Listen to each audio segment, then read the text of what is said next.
Yang pertama kali mengusulkan pembunuhan tentang Yesus adalah orang Yahudi, saudara. Yahudi. Sampai orang Yahudi bersekongkol dengan orang Farisi untuk ingin melanjutkan pembunuhan tersebut. Lalu Anda mengatakan ini tidak ada kaitannya sama Yahudi? Anda belum selesai membaca Bible Anda.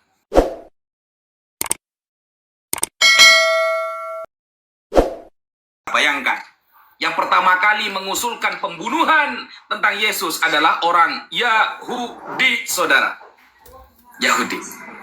Sampai orang Yahudi bersekongkol dengan orang Farisi untuk ingin melanjutkan pembunuhan tersebut. Lalu Anda mengatakan ini tidak ada kaitannya sama Yahudi? Anda belum selesai membaca Bible Anda. Anda belum paham mengenai latar belakang pembunuhannya. Kenapa? Karena kalau kita baca nih kalau kita lihat, karena orang-orang Yahudi sudah resah kepada Yesus, lalu bersekongkol dengan orang Farisi maupun Saduki, maka di dalam Matius dikatakan ahli-ahli Taurat dan orang-orang Farisi telah menduduki kursi Musa. Sebab itu turutilah dan lakukanlah segala sesuatu yang mereka ajarkan kepadamu, tetapi janganlah kamu turuti perbuatan-perbuatan mereka, karena mereka mengajarkannya tetapi tidak melakukannya. Ini semua adalah rencana Yahudi dalam pembunuhan tersebut. Jadi lucu, ternyata ada penyalipan. Sedangkan hukum Yahudi telah Anda benarkan, tidak pernah ada hukum salib dalam Yahudi. Mari dijawab, Mas Edis. Baik, saya tanggapi ya. Iya, jadi sayang sekali tidak disentuh oleh Gus Wafi ya, bagaimana statement Al-Quran ya, fitnah-fitnah yang diajukan Al-Quran, fitnah-fitnah kelas murahan tetapi dipercaya oleh umat.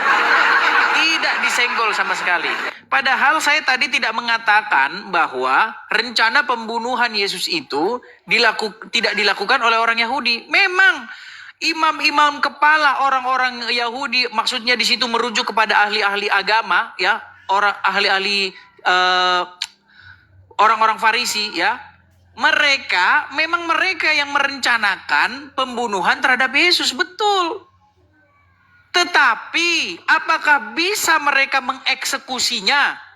Tidak bisa, karena mereka itu yang menjalankan pemerintah itu bukan mereka. Gimana sih Gus Wafi ini? Yang menjalankan roda pemerintahan, pengadilan dan lain sebagainya itu pemerintah penjajah. Makanya setelah mereka bermufakat, dibawalah ke Pilatus. Lalu mereka membawa saksi-saksi dusta dengan mengatakan bahwa Yesus ini seorang raja dan ingin melakukan pemberontakan. Tetapi walaupun begitu Yesus diam, dia tidak menjawab apa-apa. Bahkan Pilatus sendiri tidak menemukan kesalahan dalam diri Yesus. Makanya dia ambil air, cuci tangan dia. Aku tidak bersalah atas dosa orang ini. Serahkan kepada kalian, salibkan dia menurut kemauan kalian. Itu. Jadi yang mengeksekusi itu para prajurit Romawi. Mana ada orang Yahudi bisa melaksanakan hukuman mati orang mereka dijajah, gimana sih? Contoh nih, negara kita kalau merdeka, yang melaksanakan hukuman siapa? Polisi, jaksa, hakim. Itu kalau merdeka. Tapi kalau lagi dijajah negara lain, nggak bisa. Yang menjalankan pemerintahan itu pemerintah penjajah. Gimana Gus Wapi ini nggak nyambung-nyambung juga?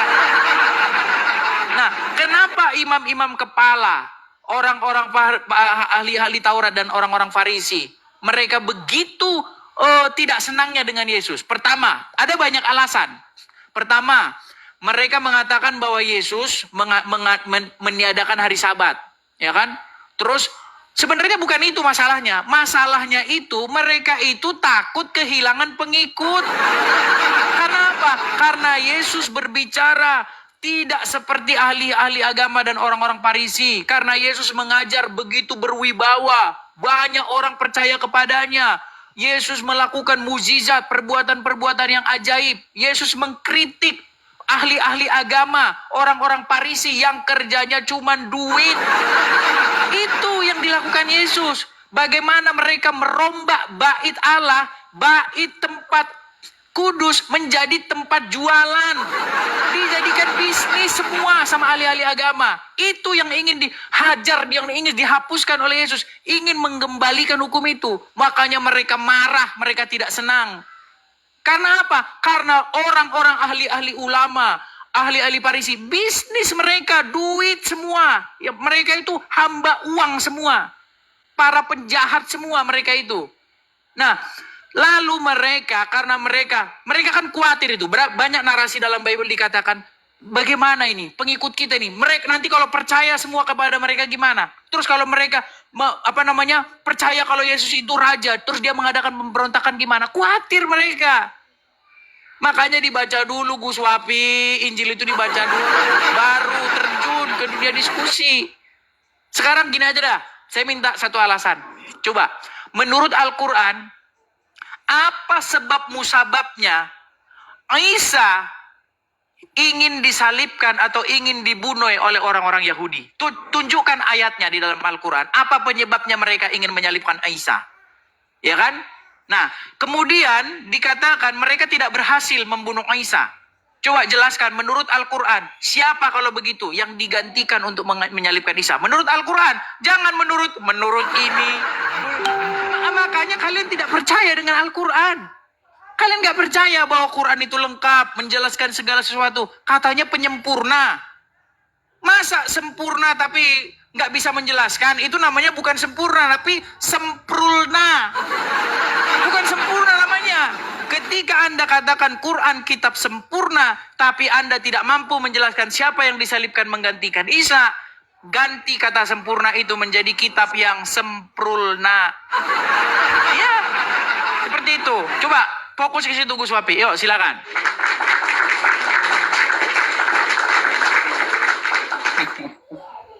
Berat, saudara-saudara, berat. Ya, silakan. Oke, bismillahirrahmanirrahim. Saya kira Mas Edis akan menampilkan sebuah data, guys. Ya. Dia selalu menuntut data, padahal dari awal ada beberapa data yang sudah saya ungkapkan, yang sudah saya tampilkan, ya. Data sudah saya tampilkan. Ternyata Mas Edis alasannya tetap saja. Data sudah ada di dalam kepalanya, makanya songgoknya sampai berwarna merah itu, sudah panas datanya itu. Ini kenapa? Karena begini Mas Edis, ya. Kalau ngomong tanpa data itu susah, itu kan tafsiran Anda itu penjelasan tafsir Anda itu. Sedangkan saya dari tadi membaca ayat, ya, membaca tentang penulis-penulis terkenal dari kalangan kekristenan. Lengkap referensi saya. Referensi Anda mana? Ada di otak. Berarti Anda sedang memposisikan diri Anda sebagai penafsir berarti. Keren kali kan gitu. Padahal tidak punya jabatan apa-apa, tidak punya titel apa-apa. Lalu mengait-ngaitkan dengan siapa tadi itu? Gus Mendem lah. Apa siapa itu namanya itu? Pendebat dari India itu. Lupa saya namanya. Zakir Naik. Itu bukan ulama. Zakir Naik itu bukan ulama itu. Itu bukan ulama. Ulama tidak seperti itu kelasnya. Gitu loh. Ulama itu harus paham ilmu tafsir, ilmu hadis, kemudian ilmu balaghah, ilmu nahwu shorof. Itu bukan ulama. Jadi yang saya kutip adalah para profesor doktor, yang dia kutip adalah pikiran sendiri. Kan gitu. Ini perbandingan kita data ya. Lalu Anda mengatakan, kenapa sih Nabi Isa itu kok sampai mau dibunuh? Oleh orang-orang Yahudi. Bukan disalibkan ya. Karena ternyata Al-Quran menarasikan tidak disalib, tidak dibunuh. Semua, ini ya, ingat ya. Semua para nabi yang diutus oleh Allah ketika menyampaikan tauhid, agama Allah, maka semuanya akan dibunuh. Bahkan kejadian Baal Peor yang tertulis dalam kitab Anda. Semua nabi, ya, semua nabi itu ketika menyampaikan sebuah mukjizat kebenaran, Nabi Musa yang dikejar Fir'aun akan dibunuh oleh Fir'aun. Sebab apa? Sebab menyatakan tauhid, ajaran Allah,